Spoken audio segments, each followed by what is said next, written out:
les cuento dónde estoy y comienzo a responderle a Silvana. Yo usualmente mi casa es en Canterbury, en Inglaterra, donde queda la Universidad de Kent.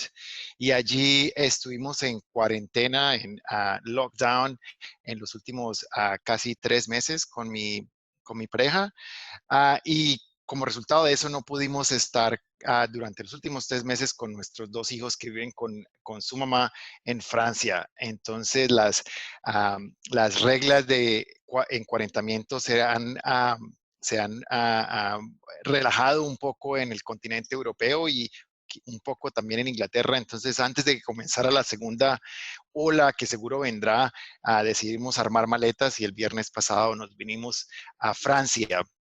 Entonces les estoy hablando desde una casa al lado de donde viven mis hijos, donde mis hijos y mi pareja y yo estamos en los 14 días de cuarentena. Entonces les estoy hablando desde la habitación de mis hijos, casi desocupada solamente con dos colchones y con un montón de Lego en el piso que ustedes no pueden ver. Um, ok, pero este es un buen escenario para hablar lo que vamos a discutir hoy, que es cómo el derecho interactúa con las realidades globales. Y yo creo que no hay nada más global, no ha habido nada más global en los últimos años que esta pandemia, un fenómeno que nos ha tocado a todos y a todas en cada uno de los aspectos de nuestras vidas, desde la China hasta Ecuador. Bueno, pero antes de que hablemos de eso, que seguramente lo vamos a tratar más adelante, quiero contarles cuál es la naturaleza de mi trabajo y qué hago en mi trabajo de investigación. Básicamente, en esencia, un poquito, y comenzando quizás de manera un poco abstracta, en esencia lo que yo trato de hacer es, en mi trabajo es entender cómo nuestra humanidad y el mundo animal y no animal que nos rodean interactúan con el orden jurídico global. Quizás esa es como la gran, quizás el gran marco, la gran explicación de mi trabajo. Cómo nosotros, nosotras y el mundo vivo y no vivo se relaciona constantemente con el orden jurídico global. Y para mí esto es importante porque nos permite entender cómo este proceso de interacción entre nosotros y el orden jurídico global determina nuestro entendimiento de nosotros mismos, nuestro entendimiento de nuestros pares y nuestro entendimiento del mundo en general, y cómo estos procesos están apalancados o terminan siendo apalancados por formas particulares de uso, formas particulares de acumulación, formas particulares de goce y de explotación. El siguiente paso para mí sería explicar entonces yo cómo entiendo el orden jurídico global. Normalmente cuando los escritores y los pensadores del derecho y de la sociología y de las relaciones internacionales hablan del orden jurídico global, normalmente tienden a pensar el orden jurídico global como las normas de derecho internacional y blandas y duras que son generadas por las entidades internacionales, o esas relaciones jurídicas y normativas que se generan a través de la interacción entre organizaciones no gubernamentales o movimientos sociales que tienen un alcance transnacional. Para mí eso hace parte definitivamente del orden jurídico global, pero lo que yo le adiciono a eso es la forma en la que ese orden jurídico global y esas normas y esos actores jurídicos global están constantemente en relación con lo que nosotros normalmente identificamos como normas nacionales o normas municipales. Quizá no muy importantes y que las tendemos a dejar de lado cuando hablamos de lo importante que es el orden jurídico global. Para mí, la relación entre lo internacional y lo doméstico es supremamente importante, y es esa interacción lo que termina generando un orden jurídico global. Y es ese orden jurídico global lo que termina determinando nuestras vidas y la forma en la que nosotros nos relacionamos con otros, etcétera, y etcétera. Ahora, lo interesante de pensar en esta forma del orden jurídico global, ¿sí?, es que normalmente que nos obligas a operar en dos niveles, ¿ok? Un nivel macro y un nivel micro, micro, micro. El nivel macro, macro es, por ejemplo, pensar en los efectos históricos y los efectos presentes del proceso de colonización, ¿sí? Un proceso que sucedía, que comenzó hace más de 500 años, ¿sí? Y que a medida que han pasado los siglos, ha evolucionado, pero no se ha ido, no se ha escapado, no ha desaparecido de nuestro presente porque continúa como un legado histórico. Ahora, esos procesos macro enormes que son políticos, pero obviamente también son jurídicos, tienen que entenderse en relación con procesos micro, ¿sí? Con procesos muy detallados de interacción social. Por ejemplo, cómo las relaciones raciales y étnicas continúan operando no necesariamente sobre la espalda de esos procesos macro, pero también se llevan a cabo en el día a día de nuestras interacciones en Cuenca o en Bogotá o en muchos otros países. Metodológicamente, lo que yo intento hacer con este conjunto enorme de ideas que les acabo de presentar rápidamente es tratar de entender dos cosas básicamente. Una, cómo históricamente las realidades nuestras se han construido. Y segundo, cómo podemos entender la minucia del día a día en relación con el orden jurídico global. Por esa misma razón, mi trabajo de investigación básicamente está anclado en dos perspectivas metodológicas. Una perspectiva histórica que trata de entender el pasado y el presente en la larga duración, en lo que los historiadores franceses llamaron en algún momento la larga duración, el long durée.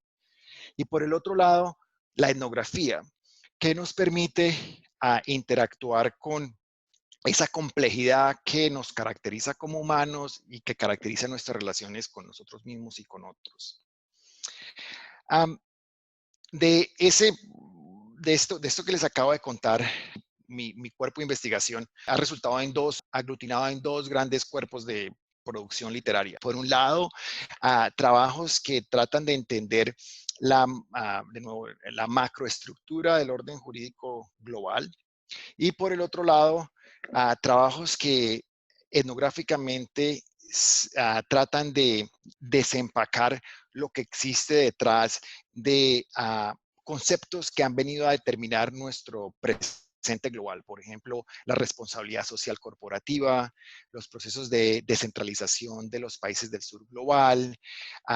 Recientemente terminó un trabajo etnográfico sobre la manera en la cual la seguridad ciudadana ha venido a determinar las acciones de los municipios en países latinoamericanos en relación con jóvenes que se ganan su vida a través del microtráfico o robando celulares o vendiendo drogas en las calles. ¿Qué te parece si dejo allí, Silvana, y tú me preguntas?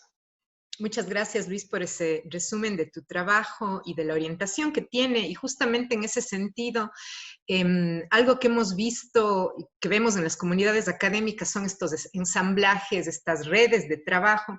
Y en el área de lo que sería el derecho internacional crítico, hay dos redes con las que tú estás siempre generando dinámicas. Una es el IEL Collective, el colectivo de Derecho Internacional Económico, y la otra es TWAIL, Third World Approaches to International Law, o perspectivas del tercer mundo sobre el derecho internacional. ¿Cómo se relaciona tu trabajo con estos colectivos y con el particular enfoque del derecho internacional que hacen estos colectivos? Gracias.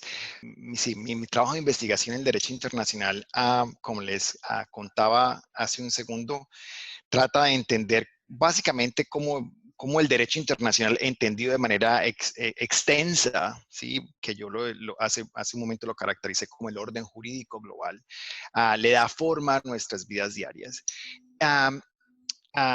Pero de forma quizás un poco más concreta, mi inquietud final, más allá de la cuestión metodológica, es tratar de responder preguntas que me han acompañado a mí toda la vida como alguien que nació en Colombia y que creció entre la frontera entre Colombia y Venezuela, tratando de entender de dónde venía y por qué en Colombia nos llamaban trigueños, y por qué y cómo, y con la ilusión de que todos teníamos algo de indígenas, algo de afrocolombianos y algo de españoles, y preguntándome, entonces yo soy europeo, yo soy indígena o yo soy afrodescendiente y en qué proporción, etcétera, etcétera. Los dramas, unos dramas muy míos, pero también unos dramas muy latinoamericanos, creo yo, que los comparten todos, los comparten seguramente muchos de ustedes. Pero también preguntas acerca de por qué el Estado colombiano parece que nunca funciona, por qué Colombia, a pesar de todos los esfuerzos que hace en política económica y de siempre haber pagado la deuda externa, no puede salir de los círculos de pobreza, preguntar por qué la mejor ilusión que tenemos en Colombia son los derechos humanos y después de 20, 30 años de derechos humanos parece que estamos otra vez de nuevo en la guerra civil, etcétera, etcétera. Y básicamente mi trabajo de investigación al final lo que quiere resolver son preguntas que son muy del sur global, ¿ok? Um, Hay una discusión que podemos tener acerca de qué significa y a qué me refiero cuando hablo del sur global, pero yo creo que todos ustedes de una u otra forma me entienden. Ahora, los colectivos a los que yo hago parte y los que usualmente, sí, a los que contribuyo constantemente, son colectivos dedicados a tratar de pensar el sur global y a generar un nuevo derecho, un nuevo orden jurídico global desde el sur global. Por ejemplo, ese es el colectivo 12, el de aproximaciones del tercer mundo al derecho internacional, o colectivos que cargan en su corazón los intereses del sur global, que es como el colectivo de Derecho Económico Internacional. Ahora, estos dos colectivos son supremamente dinámicos, pero también son bastantes, y los dos comparten como políticamente muchas inclinaciones y perspectivas metodológicas, pero los dos son bastante distintos, ¿no? El IEL Collective, el Colectivo de Derecho Económico Internacional, comenzó hace un par de años y básicamente su propósito es aglutinar a pensadores y escritores de derecho económico internacional y de política económica global interesados en entender cómo el derecho económico internacional ha terminado estructurando un mundo, nuestro mundo, en el que yo vivo, en el que ustedes viven, que se caracteriza por una cantidad de deficiencias profundas que el derecho económico internacional ha creado y que trata de mantener y quizás resolver de manera parcial, pero nunca de manera definitiva. Ese es el IEL Collective. El colectivo 12 de aproximaciones del tercer mundo al derecho internacional es un colectivo que nace en los 90 y por un grupo de lo que para mí ahora son mis mentores senior. La mayoría de ellos están haciendo su doctorado en Harvard y se encontraban todos en una sala de uno de ellos, en la casa de uno de ellos, hablando de la importancia de pensar de nuevo el derecho internacional, y se dieron cuenta que todos ellos en esa sala eran lo que en algún momento se conocía del tercer mundo, y que lo que los había traído a esa casa y lo que los había hecho amigos era compartir una serie de preguntas que no eran las mismas preguntas de sus muy buenos amigos del norte global. ¿Ok? Y de allí comienza básicamente una serie de ejercicios intelectuales y de esfuerzos por generar un repertorio de investigación respondiendo a esas inquietudes que ellos tenían como sujetos del sur global o del tercer mundo. Ese colectivo sigue hoy vibrante y quizás es una de las escuelas del derecho internacional más activas y que ha sido una de las pocas que ha podido volverse canónica en el derecho internacional. Hoy por hoy no hay forma de dictar, de enseñar, de escribir el derecho internacional ignorando lo que ahora se conoce como las perspectivas 12. Ahora, Twill ha sido exitoso, y esto quizás es interesante para todos, es exitoso porque Twill no se presenta como un grupo de personas, no tiene una lista de personas, no tiene se ha rehusado a ser formalizado, se ha rehusado a ser institucionalizado y se ha rehusado también a crear un catálogo, un decálogo de cómo uno pensar el derecho internacional desde el tercer mundo. Básicamente, en realidad un grupo de personas que comparten una sensibilidad, y parte de esa sensibilidad es la importancia de continuar innovando metodológicamente y dar nuevas respuestas al mundo que ha construido el derecho internacional. Muchas gracias, Luis. Y con esa introducción a los enfoques, digamos, críticos del derecho internacional, pues podemos ir entrando en materia, que es justamente ya el contexto, la situación, la coyuntura de crisis, y qué es lo que está ocurriendo, cuáles son los nudos críticos en este momento en materia de derecho internacional en relación con lo que está ocurriendo, como tú dijiste, una crisis más global no podríamos imaginarnos. Entonces, ¿cuáles serían, dirías tú, esos principales nudos, retos para el derecho internacional y para pensar al derecho internacional, teniendo en cuenta la situación coyuntural de este momento? Perfecto. Súper. En un segundo hablamos quizás de COVID. Les voy a contar para mí cuáles son las tres ítems en la agenda intelectual del derecho internacional hoy que están relacionados obviamente con el COVID y con la pandemia actual. Uno de las preocupaciones que continúa dominando la agenda de investigación en derecho internacional hoy por hoy es los trabajos históricos. En algún momento en los 90, al principio del siglo XXI, una serie de autores comenzaron a utilizar la historia para excavar las fundaciones del derecho internacional. Y sobre todo para contestar la manera en la cual el derecho internacional se había venido a entender como el resultado de una serie de trabajos intelectuales de comienzos de la colonia en las cuales se humanizó a los indígenas y se humanizó el ejercicio de colonización. Por ejemplo, los trabajos de Vitoria, los trabajos de Sepúlveda, de la Escuela de Salamanca.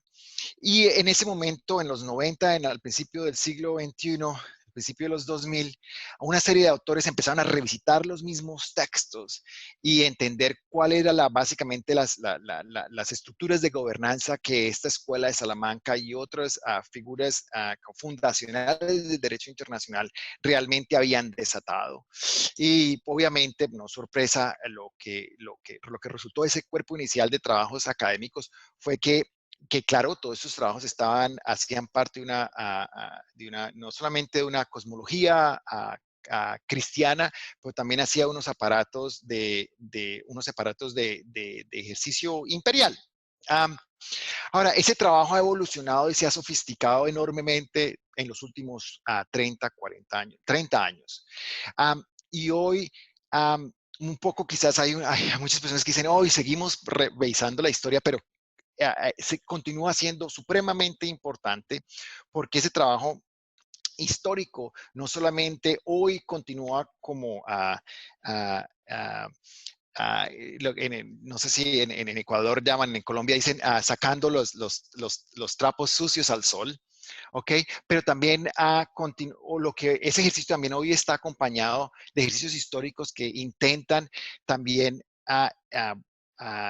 sacar a la luz formas en las que han habido procesos contrahegemónicos históricamente para crear nuevos órdenes internacionales más progresistas y para cada uno de los órdenes, para cada uno de los ejercicios hegemónicos, por ejemplo, en términos de derechos humanos o de orden económico internacional, han habido también ejercicios contrahegemónicos de usos de derechos humanos y de derechos humanos y de formas alternativas de pensar el orden jurídico económico global.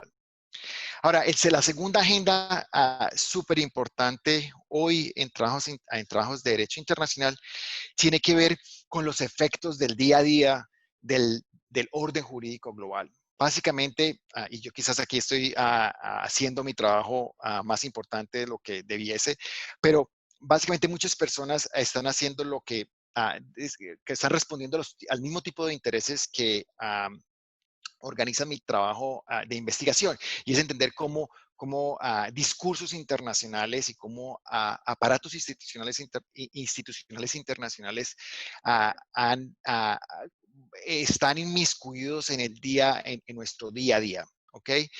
Y eso es interesante para los abogados porque uno, pues, es una respuesta, una respuesta sociológica y mucho más antropológica de los efectos del derecho. ¿Ya? Pero adicionalmente es un reto jurisprudencial porque para un abogado entender el día a día como parte de este andamiaje jurídico global nos obliga a generar un tipo de derecho y un nuevo tipo de teoría jurídica que conecte lo cotidiano con lo extraordinario, con lo internacional. Y por último, yo creo que la otro cuerpo gigante de investigación hoy por hoy en derecho internacional es trabajos dedicados a entender qué derecho necesitamos hoy tener para tratar de resolver las muchísimas crisis que hoy caracterizan nuestro día a día. Ok, quizás con eso podemos comenzar a hablar del COVID. COVID es una de las crisis de nuestro día a día, pero tenemos otras muchas crisis. Tenemos la crisis medioambiental, tenemos la crisis de género, tenemos una crisis racial que básicamente tiene las rodillas al país más poderoso del mundo hoy por hoy. En 2 semanas básicamente le mandó choques eléctricos a través del gobierno norteamericano, y hoy mismo está pasando igual en Inglaterra y en muchos otros lugares. Tenemos también crisis de la diplomática. Las relaciones diplomáticas nunca han estado más afectadas. Y la lista continúa, ¿no? Y la lista continúa. Entonces, la pregunta, esa tercera agenda de investigación es: ¿qué derecho necesitamos tener? Y esa es una pregunta súper importante, ¿no? Porque básicamente lo que hemos tratado de hacer en los últimos 70 años, ¿sí? 70 años después de la Segunda Guerra Mundial, es tratar de resolver problemas de la modernidad con instrumentos modernos. Pero hoy nos damos cuenta que necesitamos otro tipo de instrumentos que estén conectados con otro tipo de institucionalidad a nivel doméstico y a nivel internacional, y tenemos muy pocas respuestas acerca de cómo hacer eso.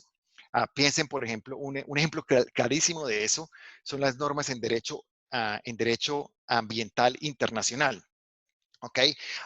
Hemos desarrollado un cuerpo enorme y súper sofisticado de mecanismos para resolver el calentamiento global, y ninguno ha funcionado. ¿Okay? Los éxitos que hemos obtenido en términos de reducción de producción de gases que contribuyen al calentamiento global han sido mínimos en total. Claro, ahí hay una crisis política y una crisis diplomática, pero también ha sido, y nosotros tenemos que aceptar eso como abogados, ha sido, como pensadores jurídicos, una crisis de creatividad jurídica, ¿no? Una crisis de creatividad jurídica, eso me llama mucho la atención porque ahora con esto de que estamos también con los medios virtuales, ha habido muchas oportunidades de conectarnos con personas alrededor del mundo y mantener conversaciones, diálogos dentro y fuera de la academia. Y tú has formado parte de varios de estos diálogos, tanto con las redes que mencionamos hace un momento, incluso también dialogando con medios de comunicación de corriente principal, ¿no? The Guardian y otros. ¿Cuáles parecen estar emergiendo como los puntos más problemáticos de esta crisis actual? Tú has mencionado, por supuesto, que no es una sola crisis, que confluyen varios problemas, pero ¿cuáles serían los que se han revelado en virtud de la crisis como cuestiones más urgentes, como tú dices, que el derecho tiene que resolver o que el derecho tiene que abordar de alguna manera en todos estos foros en los que tú has podido Mm, participar? Gracias. Básicamente, yo creo que hay dos cosas que han resultado muy claras en los últimos 3 meses que llevamos de pandemia.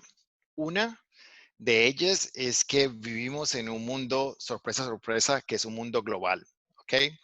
La globalización emergió en los 80 y sobre todo en los 90 como una forma de explicar esos procesos de interconexión que habían venido a quebrar la espalda a la soberanía nacional y que hoy hacían de productos como Nike, Coca-Cola y Adidas, parte del pan coger y del día a día de las personas a través del mundo. ¿Ok?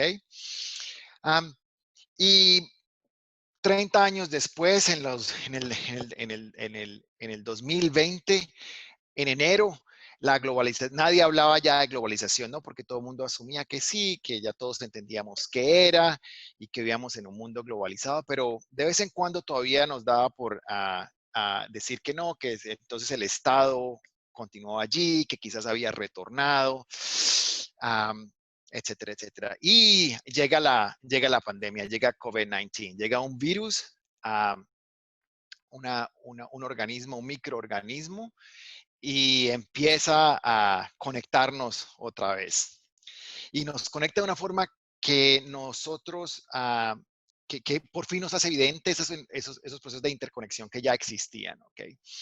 Y yo creo que esa como realización de la globalización tan intensa que hoy caracteriza el presente ha sido en los temas más grandes e importantes de los últimos 3 meses. Ahora, esto es una ese punto es un punto bastante descriptivo. Somos sujetos globales, somos víctimas de procesos globales y no podemos escaparnos de esa realidad. Ese es el primer punto, el primer punto descriptivo. Ahora, el segundo punto, y este es un punto que seguramente ustedes lo han oído en muchos otros lugares, es que este virus nos ha afectado a todos, pero no de la misma forma. ¿Ok? Este virus nos afecta a todos, por supuesto, como humanos y como seres sociales. Y como seres sociales, ¿ok? Nos afecta de acuerdo a todas esas variables que nos definen como seres humanos. El tema racial, el tema de género, el tema de clase, el tema de etnicidad, el tema de localización geopolítica, el tema de localización en países de altos recursos o medianos recursos o de bajos ingresos. Básicamente, aun cuando el virus es bastante biológico, es también bastante político. ¿Ok? Entonces, la segunda como tema de conversación a los que yo he hecho parte ha sido exactamente ese. Entonces, dos ejemplos que quizás nos pueden dar a pie para la siguiente etapa de la conversación. Uno de ellos, por ejemplo, es una intervención que tuve la oportunidad de hacer para el periódico británico The Guardian hace unas semanas, cuando distintos estados en Estados Unidos comenzaron a especular acerca de la posibilidad de demandar internacionalmente a algunos políticos, al Partido Comunista y algunas empresas en China por su participación en la creación del virus, en dejarlo escapar y que generar este desorden en el que nosotros ahora nos encontramos. Ahora, lo interesante de esa iniciativa de esos estados en Estados Unidos es, por supuesto, que la hicieron teniendo absolutamente en cuenta que ese tipo de demandas no proceden en el orden internacional, ¿ok? Porque normalmente esas demandas lo que se encuentran es con los mecanismos de protección diplomática que el derecho internacional le ofrece a los políticos y a los sectores políticos representantes de los estados para asegurar el funcionamiento del orden global. Pero de todas maneras, esas demandas se avanzaron y se hicieron públicas y es más, otros países se montaron al tren. gracias a con una y se hicieron muy populares y todos los medios de comunicación las estaban discutiendo, porque es una forma muy, fácil de tratar de responder a este gran drama, ¿no? Vamos a resolver este problema judicializándolo, y judicializándolo de la manera como más directa y más, en Colombia llaman más brocha, ¿no? Con brocha gorda. Ok, vamos a acabar este problema grande con una demanda judicial a unos actores que entendemos como los responsables directos de este problema. Y lo que yo, lo que yo dije en este artículo de Guardian en la entrevista es que lo que realmente aquí nos tenemos que preocupar es en tratar de construir un orden que sea un orden muchísimo más justo, donde los países sean capaces de enfrentarse a esta pandemia y a las otras muchas pandemias a las que nos hemos enfrentado. Y que la tarea aquí urgente es crear un orden global mucho más resiliente, que esa es la tarea difícil, ¿no? Que esa es la tarea real que aquí nos tenemos, no necesariamente, no distraernos con ese sofisma de que quizás todo esto se va a resolver con una demanda judicial. Ahora, el otro ejemplo que les quería dar es un trabajo que he venido realizando en los últimos meses con algunos miembros del colectivo de Derecho Económico Internacional. Y es un trabajo que trata de entender cómo esta pandemia ha venido a afectar al sector de la economía informal en Colombia. Y, uh, y para nosotros eso es importante porque este virus, este organismo biológico pequeñito, de nuevo ha venido a operar en un mundo ya globalizado, ¿sí? Y ya globalizado de manera muy desigual, ¿ok? Y en ese sentido, este virus muy pequeño ha venido a operar en un mundo donde ya existía una serie enorme de precariedades que hoy se han convertido en ultra precariedades. Entonces, en este ejercicio de investigación lo que estamos tratando de hacer es cómo esas ultra precariedades, perdón, cómo esas precariedades se han convertido en ultra precariedades. Y segundo, cómo responder a esas ultra precariedades y a un mundo construido sobre la base de tantas precariedades. Dos retos allí, ¿no? Uno es cómo estudiar esta realidad del COVID que viene a interactuar con un mundo construido de manera tan desigual, por un lado, ¿sí? Y hacer todo eso por Zoom y básicamente a control remoto. Y segundo, uh, ¿qué tipo de respuesta debe dar uno en este momento? ¿Ok? ¿No? ¿Y qué tipo de respuesta debe dar uno en este momento en términos de qué respuesta ética es la adecuada en este momento? ¿Y cuál es la respuesta política adecuada cuando lo que nos estamos enfrentando aquí es con las calamidades globales más impresionantes y más fuertes que por lo menos la generación nuestra ha vivido? ¿Ok? Entonces, básicamente la idea ha sido tratar de hacer por lo menos un par de cosas. Una es no comenzar donde muchos ejercicios sobre trabajo informal o de economía informal comienzan, y es con la necesidad de integrar y de formalizar a los informales, ¿ok? Asumiendo que la economía formal y que el trabajo formal es lo normal, lo bueno, lo adecuado y que nos va a llevar al progreso. Y eso es importante porque, por ejemplo, un país como Colombia, en la normalidad antes del COVID, ¿sí? Tenía índices de informalidad de alrededor del 70%, que son muy parecidos a Ecuador, que son muy parecidos a muchos otros lugares del sur global. Entonces, realmente esa normalidad no era tan normal, ¿ok? La normalidad de los trabajadores informales en Colombia y de toda la economía colombiana no es la normalidad, sino la informalidad. Entonces, el primer reto es cómo comenzar a construir soluciones desde ese hecho, ¿sí? Normal no es lo extraordinario, sino que es lo ordinario. Okay. Ahora, el segundo punto es tratar de construir esas respuestas de manera interdisciplinar, ¿ok?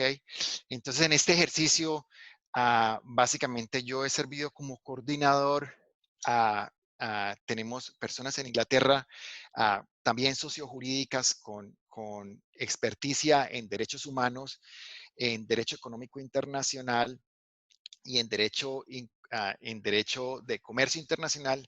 Y en Colombia tenemos dos sociojurídicos, uno con experiencia en derecho de la pobreza y otro con experiencia en derecho económico internacional. Y adicionalmente dos expertos, un experto en derecho laboral, otro un epidemiólogo y experto en salud pública. Estamos trabajando también con dos economistas laborales, con un antropólogo y con 3 productores cinematográficos. Y la idea de como ejercicio interdisciplinar en estos momentos de crisis es tratar de traer el mayor número de mentes en un solo lugar, tratando de responder de la manera más seria a ese encuentro tan desabrido entre estas precariedades que se han venido acumulando a través de los siglos con este pequeño virus que ha llegado y ha hecho esas precariedades, ultra precariedades. Realmente suena como un trabajo enorme y sumamente importante, teniendo en cuenta que el punto de partida, como bien dices tú, no es asumir que lo que hay que hacer es rectificar a la desviación hasta cierto punto, ¿no? Y entender algo que yo siempre suelo decir en clases, cuál es el rol de la informalidad en nuestros países cuando estudiamos derecho, sabiendo que muchas de las relaciones jurídicas se dan más bien de manera informal, ¿no? Y tenemos también, yo había preguntado a la gente que se iba inscribiendo para esta conversación si es que tenían preguntas que les gustaría dirigirte, y claro, un poco a priori porque no se había dado todavía la conversación, pero te quisiera proponer algunas de estas preguntas que se han lanzado desde el público. Esperemos que estén aquí las personas que habían planteado las preguntas.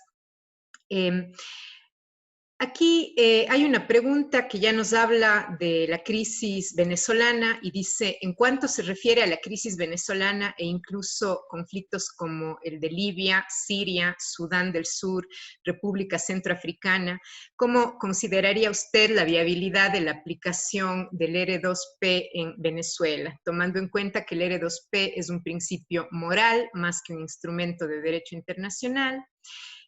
Voy a leer en realidad, Luis, varias preguntas para que tú puedas escoger cuáles quieres abordar.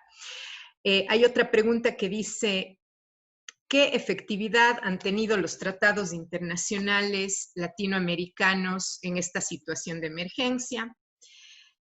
Otra que va a lo que mencionaste hace un momento, ¿qué entendemos por sur global y de qué corriente filosófica parte esa definición? Tenemos otra pregunta que dice, ¿es la soberanía un limitante para el derecho internacional? Esta es una pregunta clásica, ¿no?, del derecho internacional. Otra que nos dice, ¿cuáles son los principios del derecho internacional público en contra de la corrupción? Entiendo que se refiere a los escándalos que también estamos experimentando como parte de esta crisis. Y por último hay una pregunta que dice, ¿cómo incentivar la cooperación regional en un contexto post-coronavirus donde los países prefieren trabajar en su política doméstica y dejar a un lado los proyectos de cooperación? Entonces, naturalmente yo puedo luego recordarte las preguntas, solo quería darte una idea general de lo que nos cuentan. Y bueno, ¿qué te gustaría abordar ahora? Perfecto. Déjame comienzo con la pregunta sobre el sur global, ¿ok? Porque me permite explicar de otra manera la forma en la que yo entiendo el derecho internacional.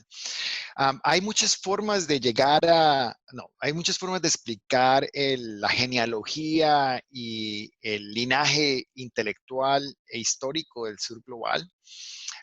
Yo lo utilizo gracias como resultado de mi aproximación al derecho internacional, mi aproximación al derecho internacional como al derecho como un todo, Si tiene algún anclaje intelectual que lo podría definir en términos como únicos y singulares, sería el realismo jurídico, ¿verdad? Um, Muchas de las personas no necesariamente que se definen, porque yo no me defino como crítico, pero que los definen como crítico, y a mí la gente me define como crítico, básicamente lo que dice es, usted se aproxima al derecho de una manera despasionada, ¿sí? O yo lo diría como una manera real o realista. Podemos discutir en otra ocasión los distintos orígenes del realismo jurídico.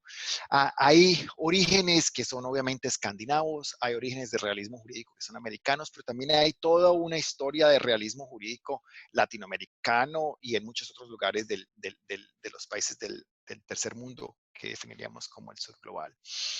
Básicamente, ¿cuál es una aproximación al derecho desde el realismo jurídico? Una que asume que el derecho es un producto de las relaciones humanas. ¿Okay? El derecho es el resultado de interacciones humanas, es un producto de nuestro ejercicio de vivir juntos y de tratar de organizar nuestro presente y lograr unos objetivos.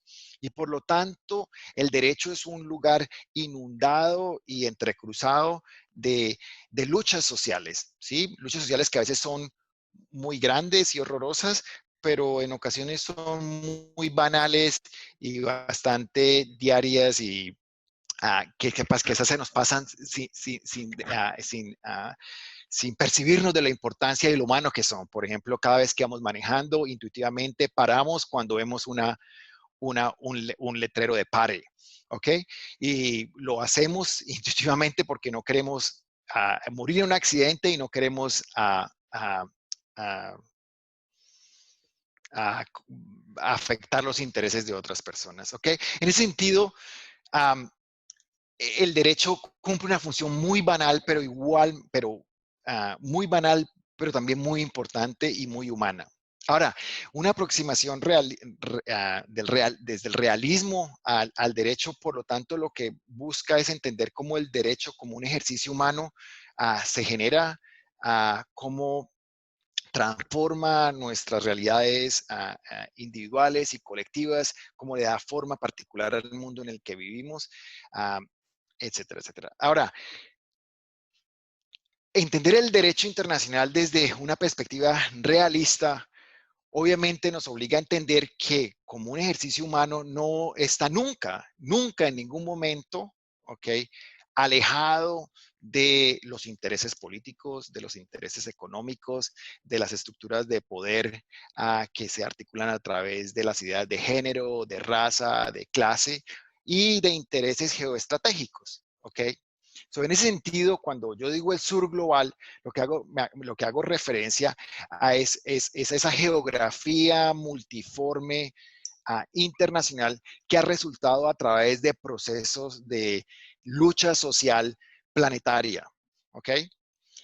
Entonces, cuando personas que de mi misma inclinación intelectual decimos el sur global, básicamente los que traemos a la mente fue lo que en algún momento se conoció como el tercer mundo, que en términos más tecnocráticos se conoce como países en desarrollo, que otras personas conocen como el otro mundo o en algunos conocen como la mayoría del mundo, ¿ok?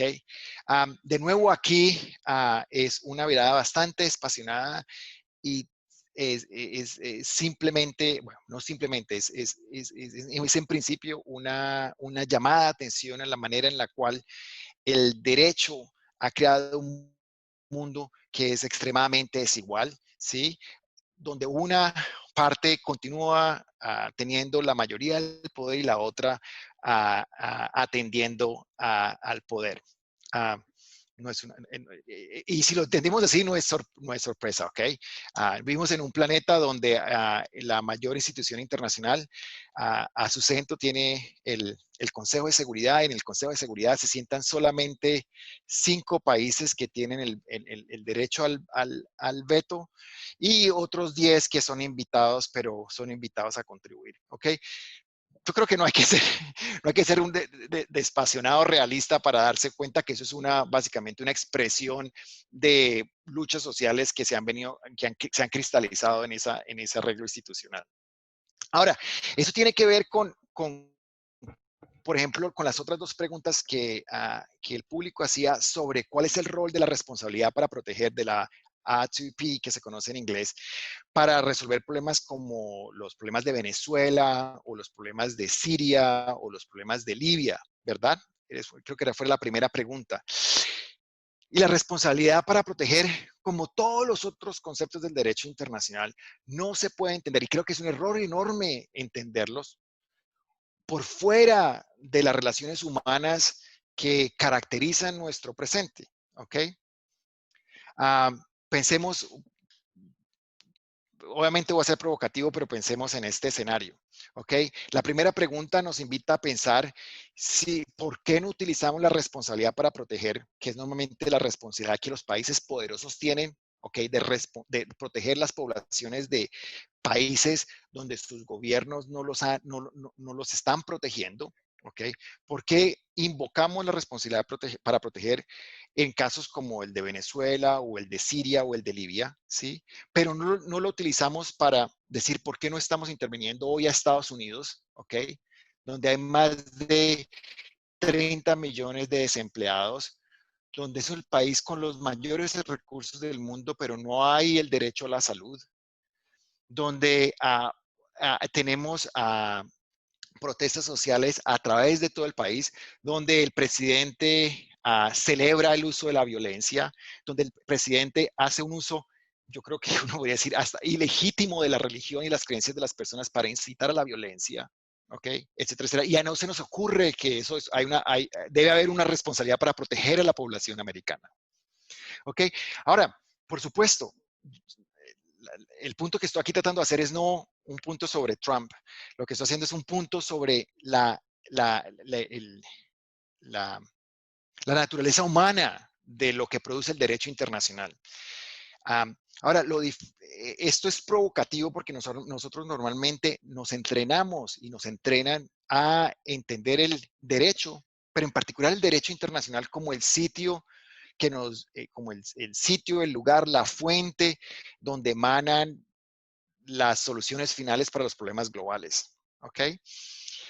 Cuando el orden internacional los órdenes locales no funcionan, la solución o el as que se saca, ¿sí? El as que se saca, el comodín que se saca es el derecho internacional, porque eso sí nos va a resolver los problemas. Pero no, como todo el otro derecho, está plagado de problemas y está plagado de ineficiencias. Eso, por supuesto, no significa que nosotros tenemos que buscar soluciones internacionales a problemas globales y a problemas domésticos. Y por supuesto, eso no significa que no debamos atender a los problemas de Venezuela, como los problemas de Siria, como los problemas de Libia, de la manera más efectiva y más, sí, de la manera más efectiva y de la manera más pronta. Pero de nuevo, no debemos buscar refugio en conceptos que nos ofrecen salvación cuando hay ejemplos múltiples de cómo la responsabilidad para proteger y otros conceptos del derecho internacional lo que terminan promoviendo es más violencia, quizás. Tú me decías habías una pregunta sobre la soberanía, ¿verdad, Silvana? Sí, hay una pregunta que dice, ¿es la soberanía un limitante para el derecho internacional? Igual, yo creo que esa pregunta es de nuevo una pregunta, es una súper importante y creo, Silvana, cuando tú la estabas mencionando antes, decías, es una pregunta clásica del derecho internacional, ¿ok? Y es clásica en el derecho internacional porque el derecho internacional se basa en la idea de la soberanía, ¿ok? En la idea de que cada uno de los países que hoy se reconocen como países independientes tienen tienen por naturaleza el derecho a disfrutar de su soberanía. Y se entiende la soberanía como un escudo, ¿verdad? Entonces, tú ahora eres un país y tienes un escudo que te va a proteger del orden internacional, de las intervenciones internacionales. Pero ese escudo, si ha existido, si en algún momento ha existido históricamente, ha existido only por 5 segundos máximo, 10 segundos.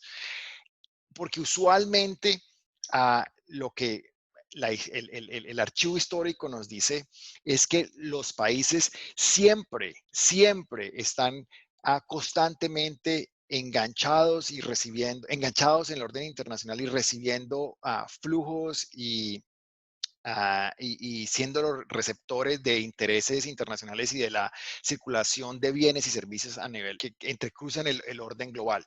Um, ahora bien, ahora lo interesante de los abogados de derecho internacional es que continúan hablando de soberanía porque cuando piensan en el orden jurídico global, normalmente piensan en el orden jurídico global como un orden que existe arriba, ¿no? Que existe allá arriba, quizás en el cielo, o que se produce en Nueva York en la Asamblea General de las Naciones Unidas, o que se produce en La Haya en la Corte Internacional de Justicia, ¿ok? O que de vez en cuando se debate a nivel nacional cuando el Ministerio de Relaciones Exteriores decide o no, o entra en disputa con otro país, o está tratando de pasar a través de legislación nacional a nuevos acuerdos internacionales.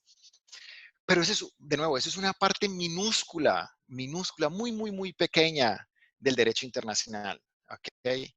El derecho internacional apenas son esas normas y esos momentos alejados de producción normativa jurídica internacional, pero el derecho internacional nos acompaña todos los días gracias a la forma en la que endorsa el Estado Nacional.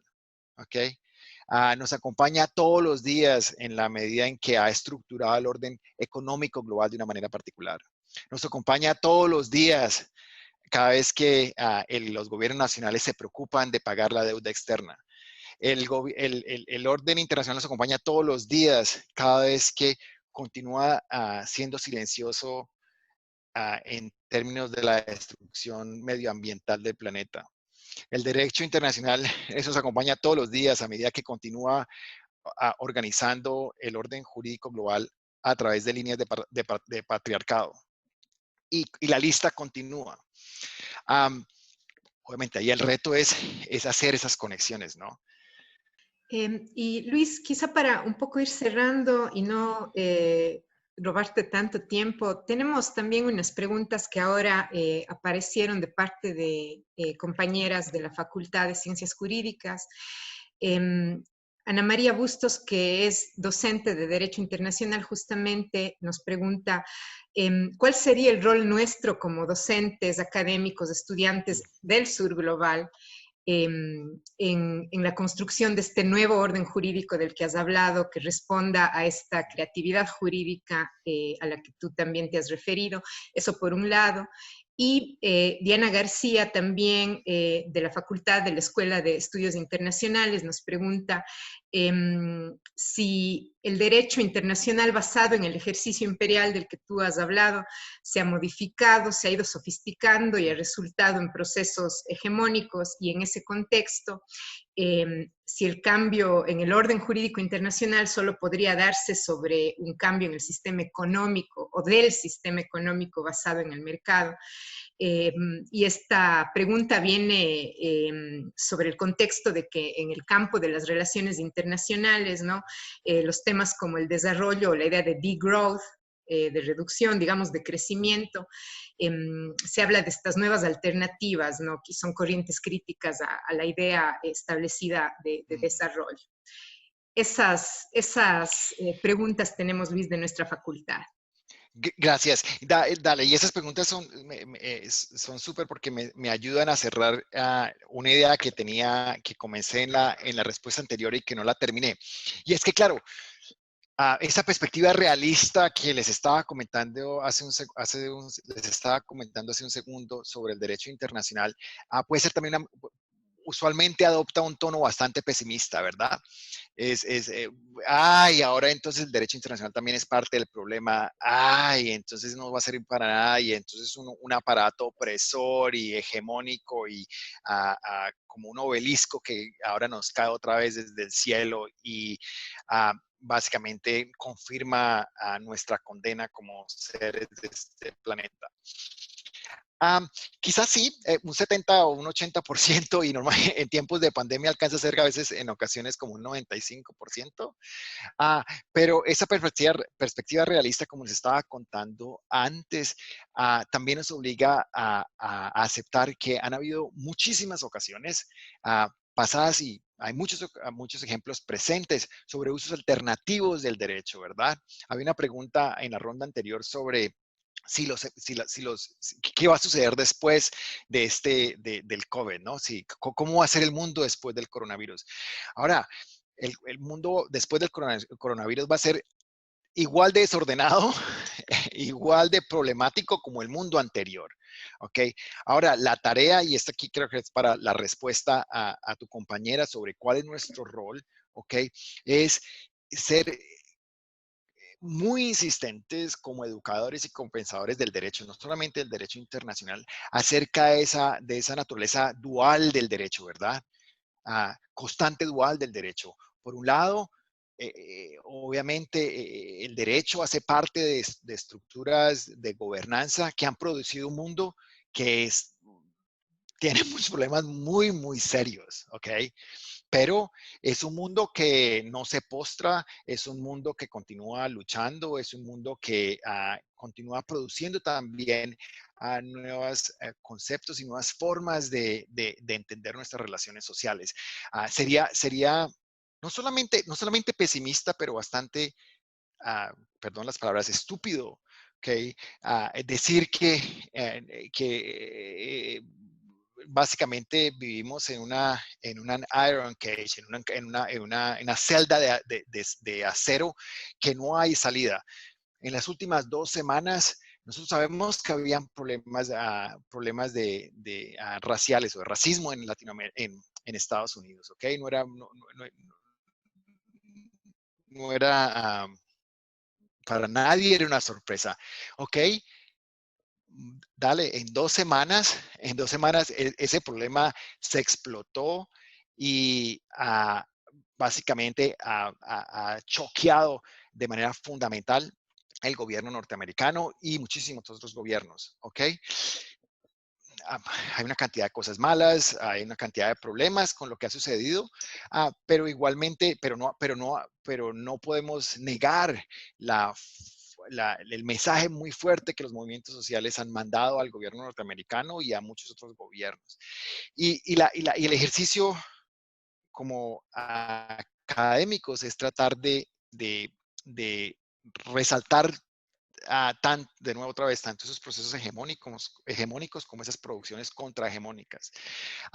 Ahora, yo quiero decir una cosa importante y es porque estoy hablándoles a ustedes, ¿no? La mayoría basados en Ecuador y supongo quizás en otros lugares de Latinoamérica. Para nosotros en Latinoamérica es difícil de hablar de hegemonía y contrahegemonía por muchas cosas, por que nosotros somos víctimas de la Guerra Fría, ¿sí? Nosotros tenemos un macartismo que no nos permite hablar de movimientos progresistas, no nos permite hablar de izquierda, no nos permite hablar de comunismo, de socialismo. Hay unos miedos muy profundos nuestros para hablar de un mundo diferente. Uh, uh, pero también no solamente ha sido un macartismo, no es una cosa de macartismo, pero es una cosa también de unas tristezas muy profundas que cargamos con todos nosotros gracias a los desastres de la izquierda latinoamericana. Entonces, obviamente, intelectualmente y desde aquí por Zoom es muy fácil decir, hay que mapear lo hegemónico y lo contrahegemónico y tenemos que empujar lo contrahegemónico. Obviamente, en suelo y sobre todo desde Ecuador o desde Colombia o Bolivia o Argentina o Chile, este ejercicio es muy complicado. Este ejercicio es muy complicado y toca venas muy profundas, ¿ok? Y digo esto porque no quiero como ofrecer una agenda de investigación descontextualizada, la ofrezco con todo el conocimiento de base de lo difícil que es hablar de esto. Ahora, que es difícil es una cosa, pero que es necesaria es otra. ¿Ok? Es una agenda supremamente necesaria, pero es muy difícil. Ahora, ha sido muy necesaria por mucho tiempo. Hoy la pandemia nos ha hecho súper claro que es extremadamente urgente, ¿ok? Y luego la pandemia ha sido, y esto mucha gente lo ha mencionado, es el abrebocas de lo que se viene. La siguiente crisis es la crisis medioambiental, que ya la estamos viviendo y que en los otros 50 años se va a volver cada vez más seria. De nuevo, las herramientas para solucionar la crisis medioambiental tienen que, de nuevo, ser contrahegemónicas y tienen que ser visiones alternativas de cómo nos relacionamos entre nosotros y con la naturaleza. Y eso va a ser muy difícil. Luis, quiero preguntarte si puedo robarte un par de minutos más para unas dos últimas preguntas de colegas y de un estudiante, y para ahí sí dejar de abusar de tu confianza. Sebastián López nos pregunta cómo podría el derecho internacional de los derechos humanos, si es que pudiera, aminorar la brecha de discriminación y exclusión en los contextos latinoamericanos, o cuál sería el rol, ¿no? Y una última pregunta de nuestro estudiante Sebastián Guzmán, que nos dice, profesor, la idea de un nuevo derecho o de un nuevo orden más humano me resulta abstracta. Por favor, ¿me puede dar ejemplos de cuáles son las propuestas de reforma fruto de sus investigaciones que se han puesto en práctica y cuáles han sido los resultados? Uf. Yo creo que la pregunta de Sebastián tiene que ver mucho con la pregunta, creo que de Diana, y me acuerdo de la pregunta de Diana, que es una pregunta sobre relaciones internacionales, ¿verdad? Porque sí, ustedes no saben, en Zoom las imágenes se saltan, pero Diana y Sebastián han estado siempre allí han estado estables en las dos casillas de arriba, entonces son las dos personas que me han acompañado aquí, por lo menos en la organización del escenario en Zoom. Y Ana María también estás allí en la otra último cuadrito de Zoom. ¿Cuál es el rol de los derechos humanos en relación con el presente y cuál sería su función en términos de reversar los problemas a los que nos estamos enfrentando? Yo creo que como latinoamericanos todos sabemos las virtudes y las limitaciones de los derechos humanos, ¿ok? Utilizando a Colombia, un país que conozco un poco bien. Colombia tiene una de las cortes constitucionales más progresistas no solamente de Latinoamérica, sino del mundo. En Colombia los derechos humanos se volvieron parte del día a día. En Colombia, utilizar la acción de tutela hoy es un verbo que lo utilizan todas las personas, desde los más ricos hasta los más pobres. En Colombia todo el mundo en tutela y todo el mundo sabe que la tutela es lo único que funciona. ¿Ok? Ahora, esa realidad de entutelamiento colombiana y esa fe ciega de los colombianos a los derechos humanos no han hecho nada para reversar la inigualdad de Colombia. ¿Okay? Colombia es uno de los países más desiguales de Latinoamérica y uno de los más desiguales del mundo. Y a los derechos humanos le quedó grande la desigualdad en Colombia. ¿Ok? Sin embargo, los derechos humanos han hecho que el desastre quizás no sea más grande. Yo creo que la pregunta allí seria es cómo los derechos humanos no han hecho que el problema sea peor, pero también hace la pregunta difícil, ¿qué no ha hecho para resolverla, para resolver lo que sucedió? Y yo creo que allí está la pregunta sobre la estructura económica, ¿ok?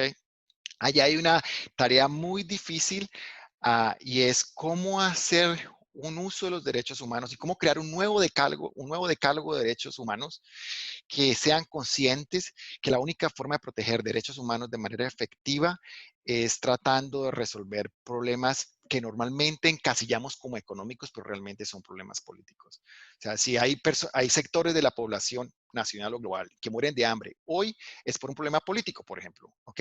Porque hay suficiente comida para dar y derrochar. La manera en que se distribuye es un problema político que nosotros lo encasillamos como un problema económico. Ahora, de mi trabajo, cosas como ejemplos concretos para tratar de comenzar a pavimentar un nuevo derecho. Um, a veces es muy difícil, pero por ejemplo, una de las cosas que yo he venido argumentando desde hace mucho tiempo es tratar de hacer, es de entender la manera mediante la cual conceptos internacionales terminan organizando relaciones muy locales y muy de base. Uno de esos ejercicios grandes que he hecho es sobre el impacto de los procesos de descentralización en el sur global. Y eso es importante porque la descentralización normalmente nosotros la aprendemos en Latinoamérica, como en todo el mundo, como procesos muy domésticos, ¿ok? Por ejemplo, en Latinoamérica, la historia de la descentralización es cuando se fundaron los estados latinoamericanos, fueron estados centralistas, supremamente burocráticos, el poder estaba en Quito o estaba en Bogotá, etcétera, etcétera. Y en los 80 los movimientos sociales y en los 90 los movimientos sociales llamaron por una descentralización. Ahora, desde hace mucho tiempo yo he venido diciendo, claro, eso es parte de la historia, pero la otra parte de la historia es que esos procesos, el proceso de centralización de países en Latinoamérica, como en muchos otros lugares del mundo, fueron soportados y en muchos momentos promovidos por el Banco Mundial, el Banco Interamericano de Desarrollo, el Fondo Monetario Internacional, etcétera, etcétera. Ahora, el, el, el valor práctico de hacer ese punto es que hoy, no gracias a mi trabajo, sino al trabajo de muchas personas que han argumentado lo mismo, cuando hoy hablamos de descentralización en muchos lugares de Latinoamérica, normalmente se toma no con el mismo nivel de apasionamiento que lo hacíamos anteriormente. Y hemos generado mecanismos de descentralización que son mucho más atentos a la medida, por ejemplo, en la cual uno no le puede obligar a municipios muy pobres de Colombia de integrarse al orden global igualmente que, por ejemplo, el municipio de Bogotá o el municipio de Quito. Um, y básicamente es una aproximación realista, sí, sé que para utilizar como el mismo lenguaje que estaba utilizando anteriormente, una aplicación un poco más realista de los procesos de descentralización. Y eso tiene un valor enorme. Colombia tiene 1.200 municipios, 1.200 municipios, y solamente un puñado de ellos son sostenibles. Uno no puede en Colombia atravesar los 1.200 municipios y decirle a todos, ok, ahora vivimos en el momento de la centralización, todos intégrense al orden internacional y vean ustedes a ver cómo pueden porque el Estado se fue.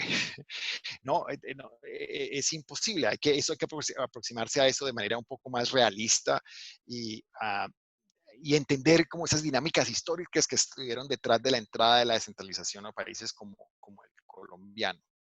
Ah, pero de nuevo, yo solamente soy una voz que ha tratado de hacer trabajo en ese sentido. Hay muchas otras personas que han tratado de hacerlo. El punto quizás aquí es, si hay algún punto que quiero que ustedes se lleven de esta conversación, es exactamente, es aproximarse a la realidad, con a la realidad que nos rodea con unos lentes un poquito más realistas, que significa que es unos lentes que lo obligan a no ser un poquito más despasionado, sin olvidar la necesidad de dar una respuesta a las necesidades que existen.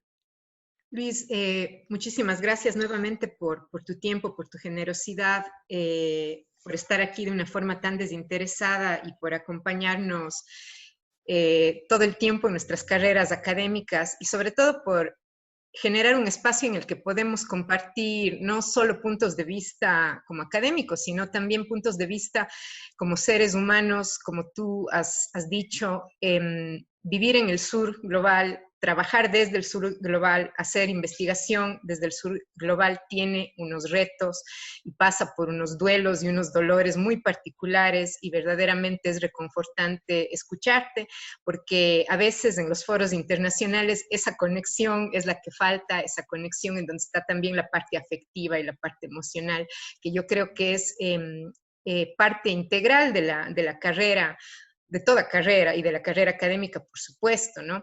Tú has hablado de un desapasionamiento en el sentido quizá de la desidealización del derecho, pero todos sabemos que tenemos muchas pasiones y muchas afectividades que se canalizan a través de la labor académica, y entre ellas hay muchos sentimientos relacionados con la empatía y la compasión, ¿no? Y creo que el concepto de Sur Global nos permite pensar en eso, conectarnos y pensar quizá, como tú dijiste hace un momento, en la construcción no solo de un nuevo orden jurídico, ¿no? Pero también de un nuevo canon desde el punto de vista académico, ¿no? De ir construyendo un nuevo, quizá no para reemplazar nada, sino para tener una alternativa, ¿no? Una nueva articulación de discursos que nos muestren las cosas de otra manera. Para todas y todos los que estamos aquí, es una contribución importantísima, nos inspira. Ahora que estamos en las nuevas dificultades de la docencia virtual, también es una forma de recordarnos que hay un más allá por el cual estamos aquí, que hemos escogido la carrera académica por unas razones, que tenemos que mantenerlas vivas independientemente o no de los medios, y la crisis, digamos, no es la crisis, son las crisis, y ciertamente vamos a tener que seguir navegando esto durante mucho tiempo, y posiblemente, como dijiste, se venga lo más difícil, lo cual no tiene que ser una sentencia fatal ni completamente pesimista, sino más bien tiene que ser una llamada a estar listos, ¿no? Y a darnos las manos también, porque esa es una de las mejores formas de estar listas y listos. Eso es, Luis, te reitero todo el cariño, esperamos tenerte en Ecuador muy pronto, y vernos en algún lugar del mundo en el momento en el que podamos navegar mejor esta situación. Te hacemos llegar un abrazo muy sincero desde Cuenca y desde el Ecuador. Silvana, de nuevo, muchísimas gracias por la invitación y fabuloso estar de nuevo con todas y con todos.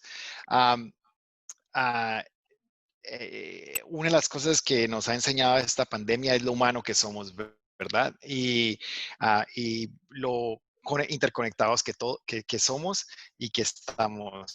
Ah, ah, Hablar con ustedes es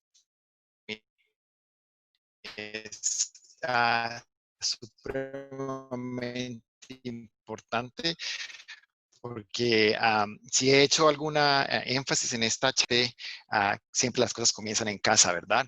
Antes de llegar a lo global, tenemos también que pensar en lo regional, y aun cuando no estoy allí con ustedes, estoy de corazón y de espíritu. Entonces, muchísimas gracias de nuevo por la invitación. Espero que la charla haya tenido sentido y que les haya dado algunos, por lo menos, argumentos para charlar sobre la mesa en los próximos días. Muchas gracias. Muchas gracias a todas y a todos, que estén muy bien.